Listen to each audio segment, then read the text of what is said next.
When Stranger Things Season 5 begins, it becomes clear that Hawkins is no longer the same small and peaceful town it used to be. The place that once felt warm, cozy, and full of familiar faces now looks like a half-frozen battlefield carrying scars from Vecna's terrible attack. The Season 4 ended with the huge earthquake tearing open multiple rifts and letting the Upside Down spill into the real world. But by the time Season 5 opens, we understand that this so-called earthquake was not an earthquake at all. It was the beginning of Hawkins' collapse. Vecna had opened the gates, and nothing would ever be normal again. A couple of days after the disaster, will buyers sense that Vecna was still alive. That small moment in Season 4's finale already hinted that the fight wasn't over. Season 5 picks up that thread and pushes us right into a changed world where Hawkins has become the center of chaos. Things are messy, dangerous, and tightly controlled by the military. Yet somehow, life continues, not in a normal way, but in a forced, cautious, and heavily monitored routine. And Season 5 does a great job showing that through Robin's new job as the quirky radio host, Rockin' Robin, who ends up explaining the new Hawkins rules to the townspeople in her funny, chaotic voice. The season premiere quickly settles into this new setting. Hawkins is under quarantine, surrounded by soldiers, guarded checkpoints, and endless restrictions. Robin's radio broadcast feels like a crash course for both the townspeople and the audience. In her usual fast, talking style, she breaks down all the strange and scary changes, turning heavy information into something people can digest. But behind her humor, it is clear that Hawkins is living through something truly devastating, something unnatural, something no person should ever have to deal with. One of the first big changes we learn about is the intense military control inside Hawkins. According to Robin, the town now has more soldiers than regular civilians. The streets that were once filled with kids on bikes, moms running errands, and people going to work are now filled with army trucks, barricades, watchtowers, and checkpoints. Anyone coming into town or even trying to leave must go through strict questioning. You cannot enter Hawkins without approval, and you definitely can't sneak out.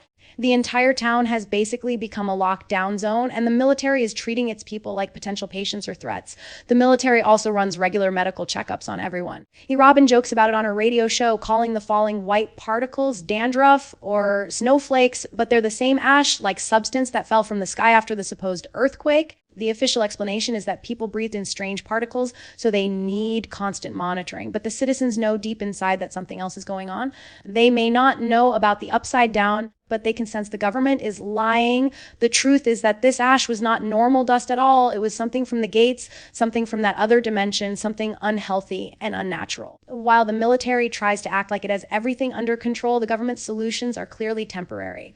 For example, the giant rifts that tore open all over Hawkins have been covered with massive steel plates that Robin jokingly calls metal band-aids. They cover up the cracks but don't really solve the core problem. It's like putting a sticker on a huge wound. It's not going to fix anything, and deep down, everyone knows it. Still, these plates have become weirdly popular among the town's kids, who slide on them as if they're playgrounds. Even though these plates are literally keeping monsters from spilling out, kids still treat them like toys because they don't fully understand the danger. The biggest secret of all, though, lies in something called the MAC-Z, short for Military Access Control Zone. This area is in downtown Hawkins, and it has been completely sealed off. No civilians can see what's happening inside. The military acts like it's a normal command center, but Robin openly admits on her radio broadcast that even she has no idea what the MAC-Z actually is. The funny part is that while she's saying she doesn't know what's inside, the show cuts away and lets the audience see it, and what we see is shocking. Inside the MAC-Z, we see soldiers walking around like it's a normal day, except it's absolutely not normal, because right in the middle of the base, there is a functioning gate to the upside down, and soldiers are walking in and out of it like it's some kind of airport terminal. The upside down, a place full of deadly creatures and toxic atmosphere, has been turned into a controlled environment for experiments. The military is once again doing the same mistake they've made many times, dicks poking around in a supernatural dimension that they don't understand and definitely cannot control. Another major update we learned through the beginning of Season 5 involves the way people enter Hawkins. Nobody can simply walk or drive into town anymore. The military has built a large checkpoint at the border. This is where we see Murray show up disguised as a truck driver with the alias Austin Milbarge, which is a fun nod to the movie Spies Like Us. Murray has become the gang's unofficial smuggler, bringing in peanut butter, tapes, and other things the kids miss from the outside world. Without him, the group would be cut off completely from normal life. Murray's impressive ability to trick soldiers becomes the kids' only lifeline to the outside. But life inside the town is even more complicated. Since soldiers constantly patrol the streets, Hopper, 11, Joyce, Mike, and the rest of the group use underground tunnels to move from one place to another.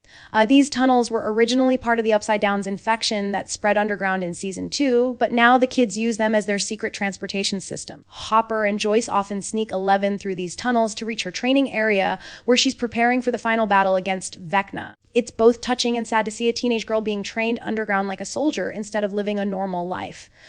The tunnels also tie back to Mike's D&D imagination, especially his character, Mike the Brave, who always explored scary underground passages. It's a small detail, but it reminds us that the whole Stranger Things story, monsters, portals, battles, grew out of kids' imaginations colliding with real danger. But the biggest twist of this new Hawkins world arrives when the show reveals another shocking secret. The military hasn't just created a gate to the Upside Down. They've actually built a full laboratory inside the Upside Down. That's where we meet Dr. K, played by Linda Hamilton. She's the leader of something called the Wolf Pack, and she's the main human antagonist of the season. Dr. K's mission is unclear, but given the history of government experiments in Stranger Things, it's easy to predict that whatever she's doing is going to end badly. Every time humans have messed with the Upside Down, they've made things worse. And this time, the stakes are higher than ever. This new lab in the Upside Down is dark, unsettling, and extremely dangerous. Soldiers walk around like everything is controlled, but the Upside Down has never truly been under anyone's control.